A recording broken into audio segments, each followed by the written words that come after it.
Good evening. Welcome to the Majors and Quinn YouTube channel and to this special virtual author event with Carol Anderson, author of the new book, The Second. We're very pleased to have Carol in conversation with a wonderful friend of the store, Lissa Jones of Black Market Reads this evening. Some of you are here because you registered for the event, and some of you are here because you pre-ordered The Second from Majors and Quinn. So either way, welcome. And if you are one of the pre-order customers, thank you so much. Your support ordering from an independent bookstore helps us continue to put on these events, whether virtual or in person. The events program comes from your support of our stores and these authors. So thank you so much for that. I also want to thank our partners in putting on this event, Hennepin Avenue United Methodist Church, which has been one of our longtime partners back in the on-site book selling days when we would do special events like this. You know, we may have been doing this in the building, that wonderful, beautiful building on Hennepin Avenue. So I do want to thank them for helping us publicize this event. And I want to thank Reverend Frenchie McGee for all of her help setting this up. And I would also like to thank the Black Market Reads podcast and the Givens Foundation for African American Literature. The Givens Foundation is dedicated to enriching cultural understanding and learning through programs that advance and celebrate African American authors and the literature they create. Their literary arts education residencies, African American author series, community reading campaigns, programs for writers, and the popular podcast Black Market Reads, hosted by Lissa Jones, all illuminate the cultural resources and creative imagination found within African American literature to enrich cultural understanding for diverse audiences of all ages. So thank you for partnering with us once again. Majors and Quinn has always loved working with Givens Foundation and with Black Market Reads, and we're excited to take this one virtual.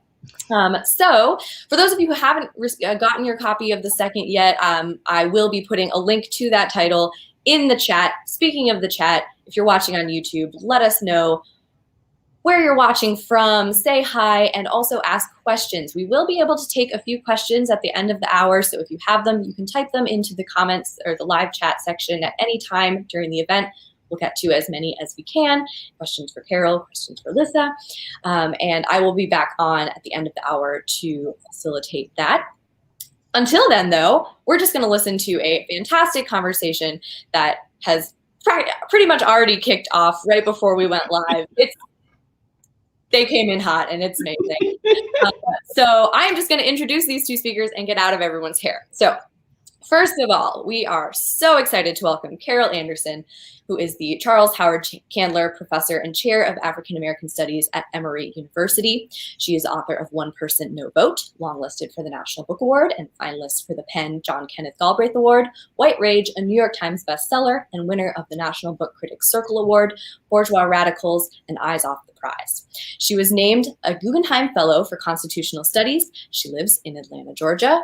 Carol, thank you so much for being here this evening. And also, welcome back to Majors and Quinn, or virtual Majors and Quinn. Lissa Jones is principal and consultant at Lissa L. Jones, a boutique consulting firm specializing in coaching and training for greater equity and inclusion. Lissa is also the content creator and radio personality for Urban Agenda on KMOJ Radio, Minnesota's oldest Black radio station. Her favorite role is that of host of Black Market Reads, a podcast created by the Givens Foundation for African American Literature, our co-sponsor for this evening's conversation. And Lissa is joining us this evening from Charleston, South Carolina on a stop on her educational tour following historic Green Book recommendations. So that is just a cool little fact to add spice to this conversation. Carol and Lissa, I'm so looking forward to hearing the rest of your conversation. So take it away, and I will be back in a little while for questions. Thank you. Thank you. And I've been asked to start off with a reading, so that's what I'm going to do. So on go the glasses. Just as Stand Your Ground was an affirmation of the Second Amendment's right to self-defense, open carry laws were the companion piece for the right to bear arms and proved to be equally lethal to Black Americans. The research project Mapping Police Violence has documented that between 2013 and 2019, with more than 1,900 deaths, Black Americans were killed by police at 3 times the rate of white Americans when adjusted for population. In addition, they were more likely than any other racial or ethnic group to be unarmed when killed by law enforcement. Those data, coupled with the work of Stanford University researcher Jennifer Eberhardt, suggest that Black people are perceived as the universal threat. They almost instantly are seen as a threat. As the studies on police killings of African Americans indicate, this is the case even when Blacks are unarmed. Thus, when African Americans openly carry a gun, although allowed by law, it raises exponentially the sense of danger about them and to them. On August 5th, 2014, John Crawford III, a 22-year-old Black man, was in a Walmart in the Dayton, Ohio area, shopping for the ingredients to make s'mores and talking on the phone to the mother of his 2 children, when he happened to spot a BB gun out of its package lying on the shelves in the toy department. He picked it up as he continued to go through the store shopping and talking. Well, a customer spied him and told her husband that Crawford looked very shady because he wasn't making eye contact and seemed not to want to draw attention to himself. She felt unsafe. Her husband followed Crawford throughout the Walmart and called 911, reporting that a gentleman was walking around with a gun in the store. He's like pointing it at people. He claimed that Crawford was loading what appeared to be a rifle and waving it back and forth. The man, who had previously shared with his friend and our friends an article from the Tea Party News Network that Barack Obama and his Attorney General Eric Holder were race hustlers, stayed on the phone describing a Black man who had begun pointing the gun at like 2 children, and then reaffirmed that claim for the 911 operator.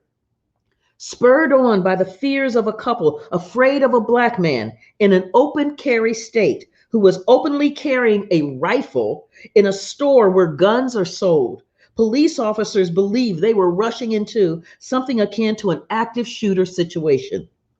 From the description, they knew they were looking for a Black male wearing blue pants and a blue shirt who was waving a rifle. They scoured the store and set eyes on Crawford, who had his back to them while he was still on the phone. One of the officers commanded, "Drop the weapon." Crawford didn't, perhaps because he was distracted by the conversation, perhaps because the officers did not identify themselves as police, perhaps because it was a BB gun and not, in his mind, a weapon. Nevertheless, Crawford's unintended non-compliance amplified the fear. In those fateful few seconds, Officer Williams recalled, "I felt at that moment that my life was in immediate danger, that the sergeant's life was in immediate danger, and that the lives of all of the families and children and customers were in immediate danger. I then fired 2 rounds at the suspect." Well, when the FBI synced up the video with the man's 911 call, it was obvious that he had described events to the emergency operator that had never happened. Crawford was not aiming the weapon at anyone, much less 2 children. There was no loading of the BB gun or aiming the muzzle at customers. There was no waving the rifle around. In short, the couple felt that they were unsafe about Crawford being in a store that sells guns, carrying what they thought was a gun in an open carry state. The young father was put in the crosshairs of 2 police bullets. Unfazed by what he had done, the man, who would not be charged with making a false 911 call, sounded like those in the wake of Trayvon Martin's killing, where the victim was blamed for his own death. The man offered that Crawford kind of deserved it. If you're dumb enough to point any kind of weapon at a police officer, you get what you got is coming to you. Let me get to this last page. What is so striking about the Second Amendment is witnessing its inherent anti-Blackness centuries after its ratification. The well-regulated militia faced disarmament in early 19th century Louisiana. Supreme Court sanctioned slaughter in 1873 Colfax, collective punishment in 1906 Brownsville, Texas, and courts-martial and executions in 1917 Houston. The right to bear arms had its own tally of casualties, from the laws banning the enslaved and free blacks from possessing guns, to the Dred Scott decision, to Reconstruction era black codes, to the Atlanta riot of 1906, to John Crawford, Tamir Rice, and Philando Castile. Similarly, the right to self-defense was quashed in 17th century Virginia, denied in Cincinnati in 1841, machine gunned into oblivion in 1919 Elaine, Arkansas, and brutally denied to Trayvon Martin, Katherine Johnston, and Breonna Taylor. The centuries-long arc of these violations indicates how they are impervious to the citizenship status of African Americans. From enslaved to post-civil rights Black Americans, the application of the Second Amendment in whatever traditional interpretation was not applicable.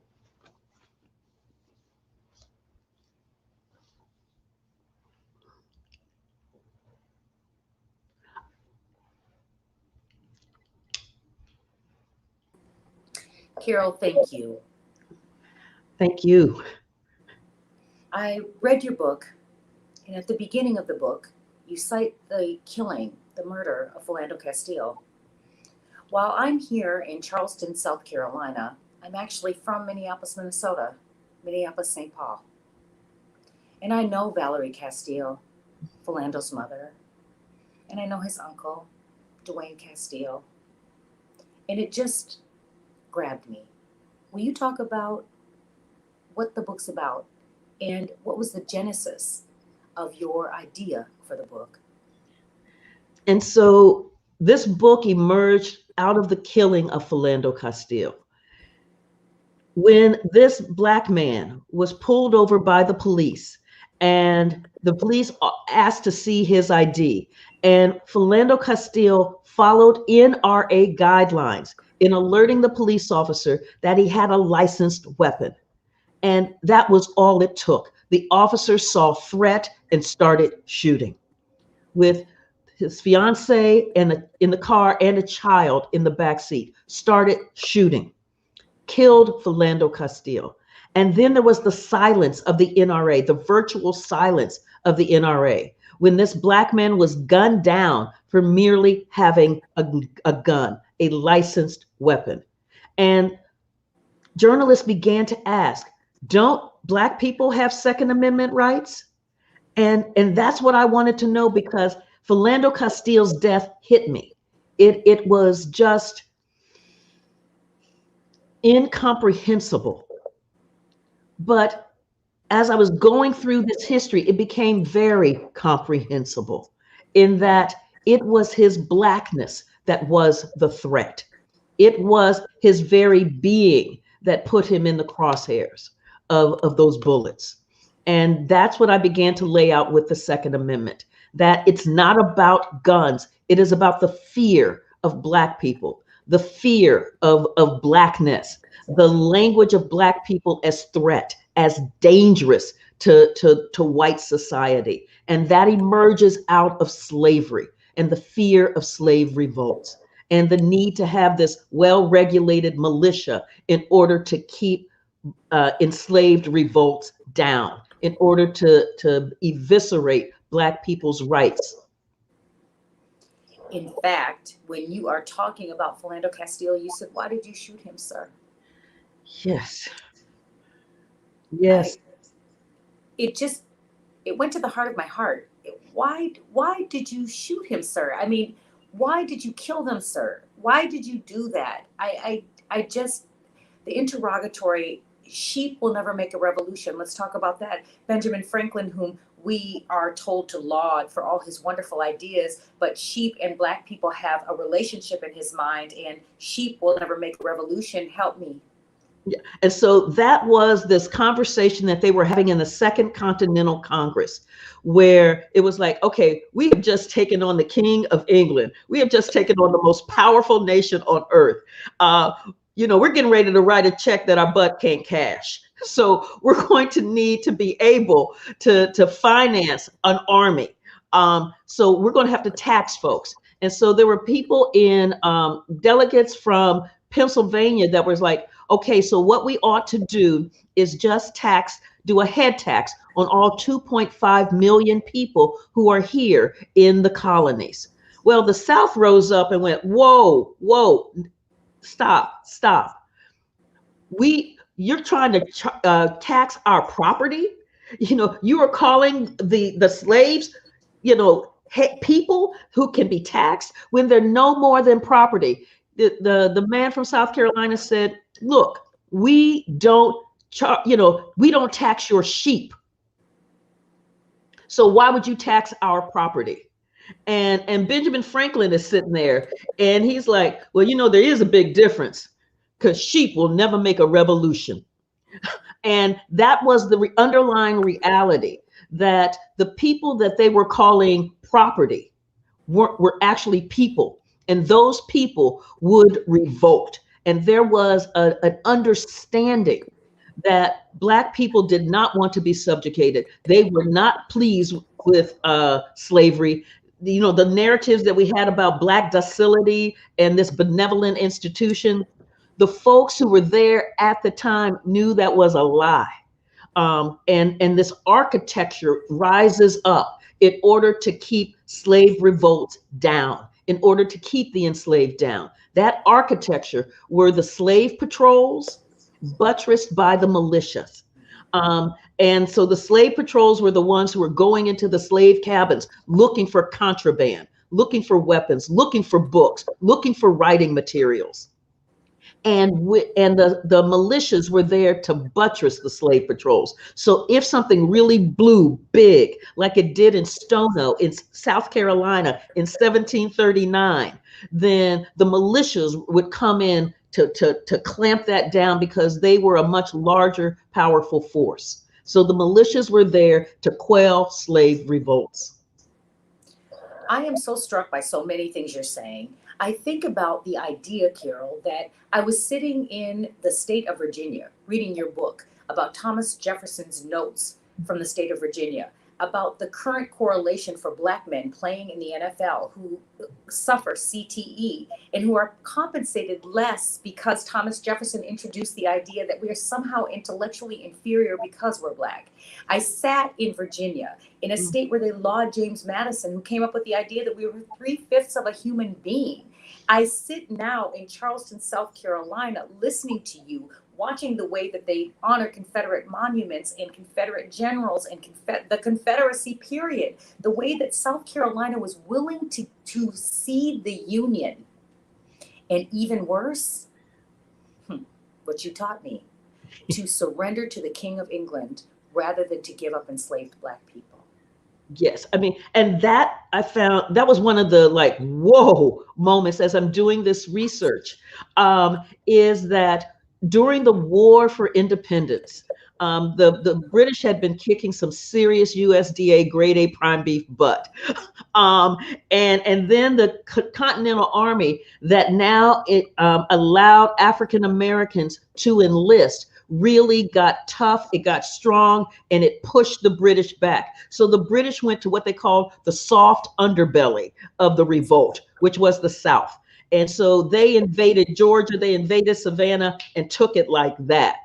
And now they were headed up to South Carolina, Charleston. So you had John Lawrence, who was a son of South Carolina and an emissary of George Washington, going down to South Carolina saying, look, you don't have enough white men under arms, because South Carolina had deployed the vast majority of its white men as part of the militia to keep the enslaved under control during this revolt, because the British had offered emancipation to any enslaved person who was enslaved by one of the rebels that would come over and fight for the British. And so South Carolina had put the bulk of its white men to keep that slave population under control. They didn't have enough men. They only had 750 white men available. The British are coming. The British are coming. They've got thousands of men, and South Carolina's got 750. So John Lawrence is like, you got to arm the enslaved. South Carolina looked at him and said,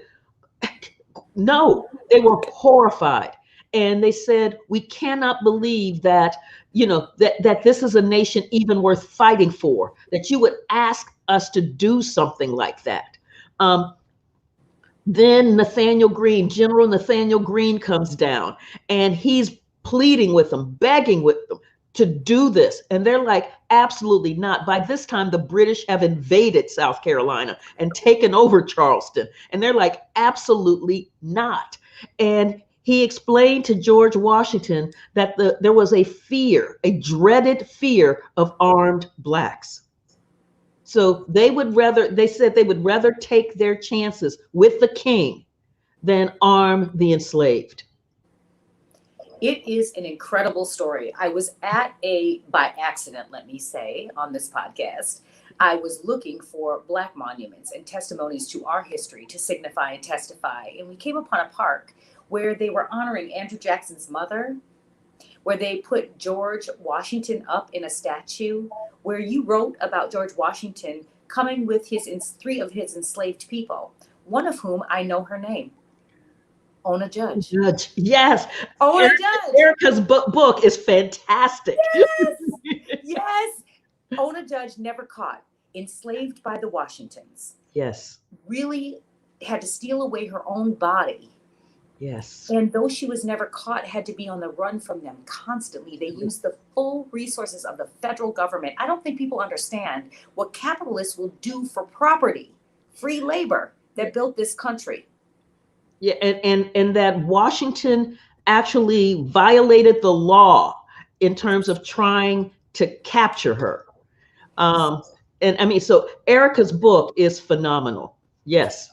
Yes, but I want to talk about your book. Let's talk about Keeping a Ferocious Monster, right? So to keep Black people subjugated by law poisoned our entire society. Talk to us about that. And that's where I begin to lay out the kinds of compromises that were made in our foundational law, the US Constitution, and in our initial laws coming out of that first Congress. And so with the Constitution, you had this battle between the North and the South in terms of what our laws would be. The Articles of Confederation just weren't working. And with the Constitution, you had the South saying, we will not sign on to the United States of America unless we can protect slavery. And that protection of slavery dealt with the expansion of the Atlantic slave trade for 20 more years, the Fugitive Slave Clause, and the 3/5 clause that would garner the South additional representation in Congress to create a disproportionate power for the South in the halls of government. And then in that first Congress, then what you had were a series of laws emanating. So Benjamin Franklin had brought up a petition from the Quakers to have Congress have the power to end slavery. Whoo, that thing just blew up. And Madison looked at this saying, oh, slavery's getting ready to take down the United States of America again. How do I stop this thing? So he then wrote up a piece that basically said, Congress has no power whatsoever to interfere in what a state does with its enslaved populations or to end slavery. But the next law that came up dealt with the Naturalization Act. And that was the one that defined what immigrants could become US citizens. What does it take to be an American citizen? Who is worthy of being an American citizen? And what they came up with in that language was to define whiteness as the ticket to ride in terms of access to American citizenship. What that did was it left free Blacks in this quasi Netherland of denizen, where not enslaved, but not a citizen either. And that Netherland becomes part of the narrative of fractured citizenship that I'm tracking through this book. Then the third big law that they came up with was the Uniform Militia Act. of 1792. What the Uniform Militia Act of 1792 did was that it said that all white men between the ages of 18 and 45 must join the militia, and they must own a gun. So it is identifying the citizenship responsibilities that come to white men for protecting this nation from uprisings, from protecting this nation from those dangerous people, and that all white men must own a gun. So this is one of the first laws passed by Congress. And so here you get this really interesting blend of in this nation where we hold these truths to be self-evident, that you have citizenship identified as whiteness. And you have this militia that has been in place. So one of the things about the Second Amendment that I'm laying out is that the Second Amendment was, in fact, part and parcel of the bribe to the South. Because in Virginia, at the Constitutional Ratification Convention in Virginia, Patrick Henry and George Mason were beside themselves that the Constitution's draft had control of the militia under federal control. And Madison had done that because the militia itself had proven to be absolutely unworthy and undisciplined when it came to fending off a professional army. They would cut and run during the War of Independence. Sometimes they wouldn't show up. And so that sense of needing to be disciplined, needing to have real broader organization, that was what Madison was intending. Instead, Patrick Henry and George Mason looked at this, and what they saw was a threat. They saw it as a threat because federal control meant that that militia was no longer under state control. And so if the enslaved rose up, they didn't trust that the federal government would send in the militia to protect white slave owners. And what they said was, we will be left defenseless. We will be left defenseless. And you know that the North detests slavery because they're like, you know, that federal government, they've got folks in there from Pennsylvania and they've got folks in there from Massachusetts. Lord, no, we will be left defenseless. And they put pressure on Madison to say, you know, we really want to have a new constitutional convention. What he saw there was they wanted an opportunity to scuttle the Constitution that he had drafted and to, in fact, go back to an Articles of Confederation with this weak central government that was unworkable. And so he wanted to do whatever he could in order to stop that from happening. And that meant creating this Bill of Rights, because George Mason had talked about, you need a Bill of Rights. If we had a Bill of Rights, we might feel a little bit more secure. So when you think about this Bill of Rights, you know, we've got the right to free speech, the right to freedom of assembly, the right to a free press. You've got the right not to be illegally searched and seized. You've got the right to a fair and speedy trial, the right to not have cruel and unusual punishment. But then you've got this really weird outlier, the right to a well-regulated militia for the safety and security of the state. And that outlier is the bribe to the South, because that militia is about slave control. And so in the Bill of Rights, what we have is a right to control and contain Black people, a right to deny Black people their human rights. That's what we have sitting in there in the Second Amendment. And so we need to treat the Second Amendment the way we treat the 3/5 clause. You know, it strikes me, Carol, that this is what killed George Floyd. The idea that you contain Black bodies in Minneapolis, wherever Black people are, there's always a movement for containment. Our children are moving against Patrick Henry High School to rename the high school. And you have people who are saying, oh, no, he was a wonderful patriot. And you think to yourself, what in the world? So I'm going to take your book to those young people. Let's talk about blackness is the weapon. Mm. You know, what when my blackness is the weapon, then how do I show up unarmed? I was at Mother Emanuel Church today with my Oh, husband, the site where Dylan Roof killed 9 parishioners in Bible study, and they fed him a cheeseburger. And people walked across like just nothing had ever happened. That Jacob Blake, and that you're talking about Kyle Rittenhouse as he's walking with these weapons on television, and the police are like, "Hey, good job, guy." Right. And so how can I be unarmed when it is my blackness that you fear? In that chapter, what I'm laying out is that you have, for instance, the Black Panthers. The Black Panthers who arose out of the police violence that was raining down on Black people in Oakland, California. And the police were absolutely brutal, and there was no accountability. And so the Black Panthers, founded by Huey P. Newton and Bobby Seale, they created this organization, the Black Panther Party for Self-Defense. And their goal was to police the police. And because they knew the law.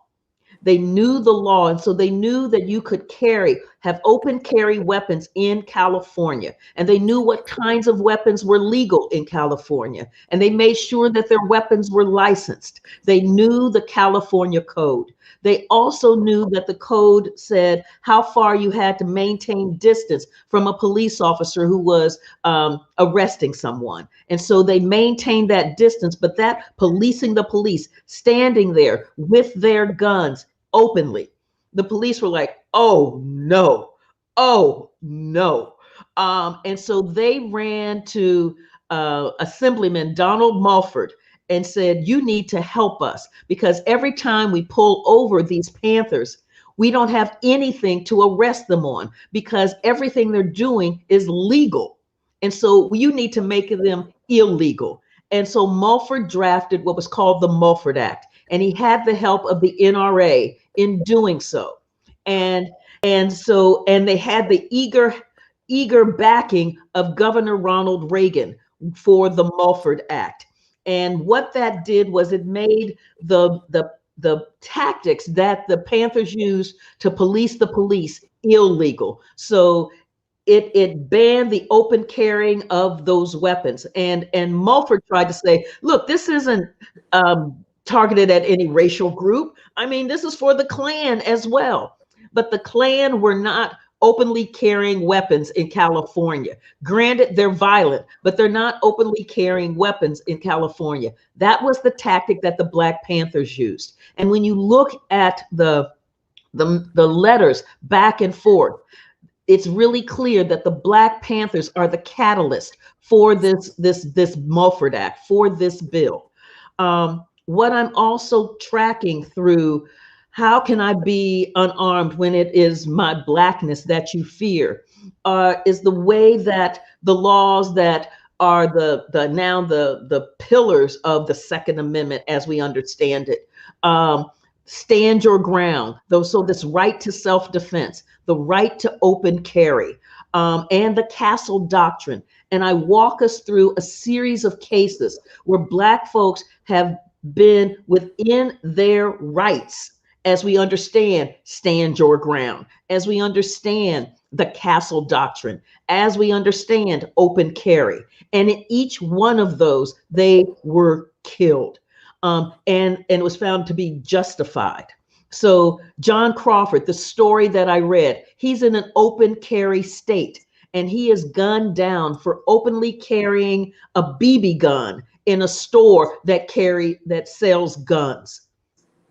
I paired that story with the story of Tamir Rice, who is the 12-year-old boy, Lord, who is playing alone in a pavilion in Cleveland with a toy gun. Now, granted, the orange tip wasn't on that toy gun, but Ohio is an open carry state. And the law says, as long as you're not pointing that weapon at anyone. So Tamir Rice is by himself in this park. He is not a threat to anyone. The police rolled up, and within 2 seconds, they shot him. When you hear the police talk about it, they talk about he was a threat. We were in danger. So threat and danger, the language that we heard from George Mason back in the 1700s in arguing for the scuttling of the Constitution and for a militia that would be under state control, we will be left defenseless, we are in danger, is the same language that you're hearing in the 21st century with these killings. And I deal with Katherine Johnston, for instance, a 92-year-old Black woman here in Atlanta. She heard the burglar bars being pulled off of her window, off of her door. And so she's afraid. It's the middle of the night. She gets her rusty revolver, trying to defend herself. The door bursts right open. She shoots. The cops, it was the cops. The cops just unloaded on her, just riddled her with bullets, Lord. And they said it was justified because she shot first. So she didn't have the castle doctrine, the right to the castle doctrine. The same thing with Breonna Taylor. Yes. That was also a castle doctrine case. So I walk us through all of those in the, how can I be unarmed when it is my Blackness that you fear? It's my skin. Yes. I can't do anything because I can't change my skin. Right. I think about, the Black Panther Party for Freedom and Self-Defense. Most people don't really realize that was the whole name of the party, was they were rebelling against the police brutality, which is exactly what we're rebelling against in Minneapolis and St. Paul, police brutality. When I think about this, when you're writing, racism lies around like a loaded weapon. You write, and of course, this is a gross paraphrase, so pick up the book, read the book. She's going to tell us the truth. I'm just giving a little paraphrase. The current day veneration of the Second Amendment is akin to holding the 3/5 clause sacrosanct. Tell us about that, please. Yeah. And so what I mean by that is that, so right now we have this narrative in America that the Second Amendment is like the Holy Grail. It is like the thing that cannot be touched. And we get it because we get this narrative that this militia was there to defend American democracy. The militia were the ones who fended off the British during the War for Independence, and that the militia are there to stop domestic tyranny. Well, as I said, the reality is that what they knew at the time of the Second Amendment was that the militia was weak, that the militia could not fend off a professional army. George Washington was beside himself that he could not count on the militia to be where they were supposed to be when they were supposed to be. And you had Gouverneur Morris, who is out of New York and one of the founding fathers. He called the militia, he said, to depend upon the militia to protect us from a foreign invasion is like depending upon a broken reed. So there is this acknowledgement, contemporary acknowledgement, that the militia was not all that. Also, this thing about domestic tyranny, we had Shays' Rebellion, which was right before the Constitutional Convention. Shays' Rebellion were a group of white men who attacked the Massachusetts government because of a taxation policy and the seizure of land because of that taxation policy. And so they were headed towards the Springfield Armory to get the weapons out of the state's armory. It was going to be on. Now, when the government called upon the militia to take down Shays' Rebellion, members of the militia were joining Shays' Rebellion. And so it required wealthy Boston merchants to fund a mercenary army to take down Shays' Rebellion. That was hanging over the Constitutional Convention like Banquo's ghost. It was the shadow. They knew that they could not rely upon the militia in order to stop domestic tyranny because this militia could be tyrannical. So but the narratives that we get are that this was this bulwark for democracy, when in fact what the militia was really known for was being very effective in putting down slave revolts, slave rebellions. And so when we understand that the role of the militia is designed to curtail Black folks' rights, then we need to put it on par with what the 3/5 clause did, which was to say that Black people could be partially counted in order to give more power to white slave owners in Congress. So both of those have as their underlying principles the devaluation and debasement of Black people. So we need to treat it that way and not this kind of veneration thing that we have going on right now. What you're saying, everything you're saying, is obviously very critical. And I'm thinking about my own time and context in the city of Minneapolis, where we are re-envisioning what police looks like, where the young people are saying, defund the police. They're talking about defund the militia, defund the slave patrol. They're talking about abolition to create something different that doesn't police Black bodies as its primary goal. That's what they're really talking about. And I am frustrated when I hear people who lack vision. And Carol, you have put it together so beautifully for us to really be able to understand exactly what the young people are saying, why we must take down this current system, why the policing of Black bodies cannot continue in the current context. That's absolutely critical. Thank you. Thank you. And you know, the third chapter that we didn't talk about is the one that's called The Right to Kill Negroes. Yes, please. Forgive me. I have so many notes, and I was so taken with the interview. I couldn't get back to my notes. Please go ahead. What I have written, please go ahead. And so that right to kill Negroes, what struck me about that was this is where I pick up the story after the Civil War, after Black folks are supposedly citizens, because this is where you should be able to see this massive shift in access to their rights. But instead, what you see is that right after the Civil War, President Andrew Johnson provides amnesty for the Confederate leaders who regained control over those Southern state governments, these what I call these neo-Confederate governments, and they institute these things called the Black Codes. And part of the Black Codes was to control Black labor, but the other component of that control was disarmament. Because these Black folks had guns from the war.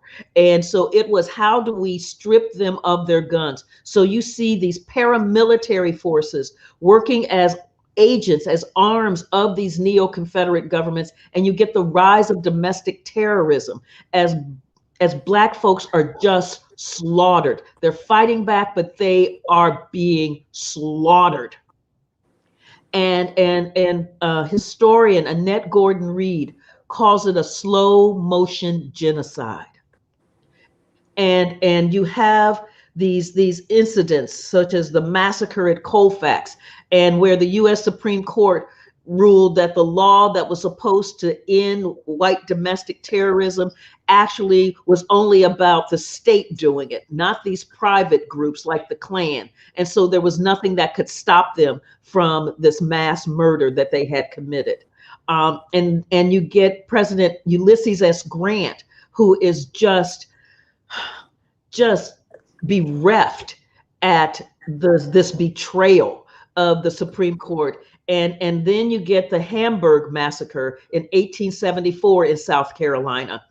And by this time, he's like, you know, what becomes really, really obvious is that what these states have in common is not Christianity. It is not civilization. It is the right to kill Negroes without accountability and with no hit on their status. And that struck me. And so I carry this story through to the Atlanta riot of 1906, where Black folks are slaughtered when they're trying to defend themselves, and then into the Brownsville case of 1906 with Black soldiers, and then the 1917 case in Houston with Black soldiers, and then into Red Summer, where the slaughter is just incomparable, and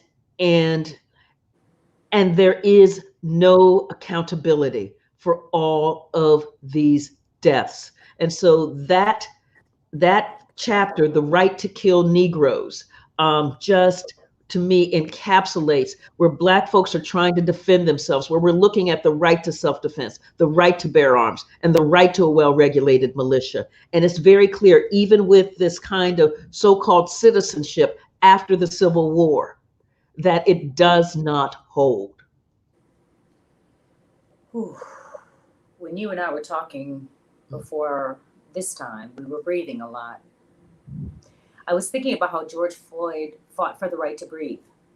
How when Derek Chauvin was actually sentenced, Carol, he was so shocked that you could see he was looking at the judge like, I mean, you could see it. He shot him. He's like, what? Whoa. What? I mean, What? am I? Are you saying I? Are you saying I'm convicted? I mean, you know, all the Black people are looking like, did they just say he was convicted? You know, there are 3 other officers awaiting trial. There is another white woman officer awaiting trial for the killing of Dante Wright. And now we have a deputy in Minneapolis. While I'm not home, I just got note from Annie that a man has been killed uptown Minneapolis by the police. What I want people to understand from your book is that what you are teaching is about current context, not just history. The past is never past. How do we honor your work? What do we do with it, Carol?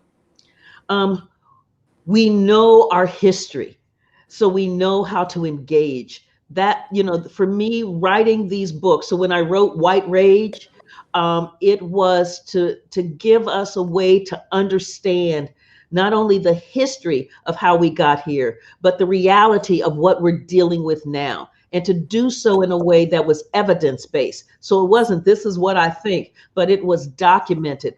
Evidence, evidence, evidence. The same with one person, no vote. This attack on our voting rights that uses race neutral language to target voters of color, going after Black folks, going after Latinos, going after Indigenous people, going after Asian American Pacific Islanders. The way that they do it is to write race neutral language that is racially targeted. But to see how we got here, to basically unveil the magic trick, that nasty magic trick that's being pulled. And with this one, it is, for me, it's the same, that we've been having the same roundabout circular arguments on the Second Amendment that get us nowhere. It is time to have an argument based on the actual history of this amendment, what it was designed to do, and how it has operated, and the damage that it has done to this nation, to Black folks. So when we're having that conversation, we're having a very different kind of conversation with a new set of parameters. That's what you've given us, Carol, is a language with evidence. That's something that is unique to your brilliance. In every one of your books, including this one, you list the evidence. You're like, oh, okay, come at me. You know, do you have the facts? Because if you don't, it's not wise for you to come and debate, because you have reframed the debate on the Second Amendment. It's focused on anti-Blackness as a primary means of social control. And I wonder to myself, for someone as brilliant as you, what do you read? So you find all these facts and figures. What are you reading right now? Because that's something I'd love to ask on Black Book Reads. So I can try to catch up to a modicum of your brilliance. What are you reading? Oh, stop. You know, so I just finished the semester, so I was reading my students' papers. Fair enough. I'm married to a college professor. Fair enough. Right. What I have stacked up on my desk is Natasha Trethewey's Memorial Drive. Eddie Glaude. Yeah. Eddie Glaude. Yeah. And Rachel Maddow's Bagman. I just added 3 books to my summer reading list. I cannot wait. Carol, this has been such a privilege, and I want you to have the last word as it is. What do you want to leave the audience with tonight? Know your history. Know your history. Read deeply. Think critically. Engage. Fight for this democracy. It is worth fighting for. Know that the vision, that the thing about America is that these battles have been on America's aspirational plane. The problem is you have had too many folks who treat that aspiration as an achievement, like we have already overcome. And so we don't have to do the work. It's going to require a lot of work to be able to unpack and undo the damage. But in those aspirations, it helps us with our imagination about what this nation could be. This vibrant, multiracial, multi-ethnic, multi-religious, woo, woo, swag. We could be that when we handle business. That's what we could be. Carol Anderson, I would say just the facts, ma'am. You have laid it down for our country, for me to be able to communicate to people exactly what we're talking about. In every one of your books, you have provided evidence for me to have a healthy debate with people who cannot see as clearly as you can see. I want to say thank you on behalf of me as a Black mother and grandmother, a Black woman, on behalf of our whole community, Carol. Thank you. Thank you. Thank you. Thank you. For those who are watching us, you can watch this and hear more from Carol in our Go Deeper section at blackmarketreads.com. We want to thank Majors and Quinn for creating the space for us to have this critical conversation with Carol Anderson. Please don't stop at this book. If you really want to know what you need to know, read all of her books. And I don't say that getting any royalties. I say that out of pure love and respect and gratitude for a woman who would be so bold as to speak the truth.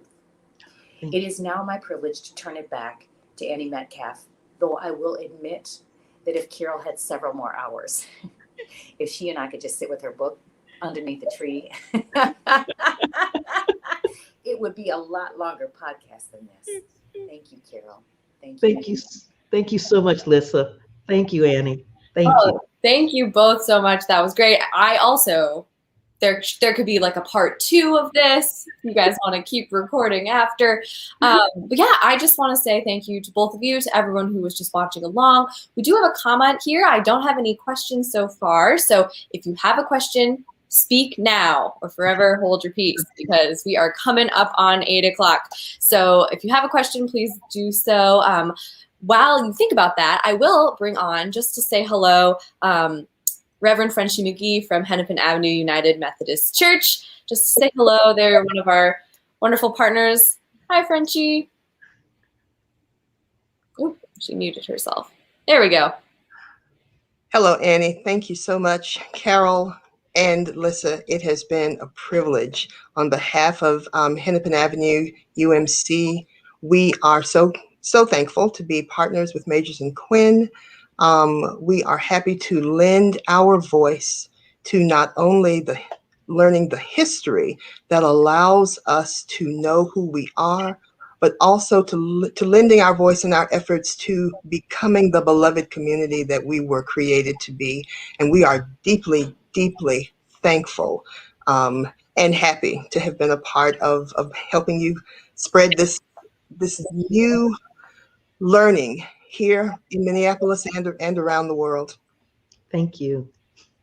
Thank you, Frenchie. Thank you, Carol and Lissa, once more. Thanks everyone who tuned in. Michelle, for your great comments. And I will say good evening to you all. Remember that the link to the second is available in the chat. So if you haven't picked up your copy yet, go and do that. Just to, gentle suggestion. If you found this at all interesting, you will find all of Carol's work, including the rest of the book, fascinating.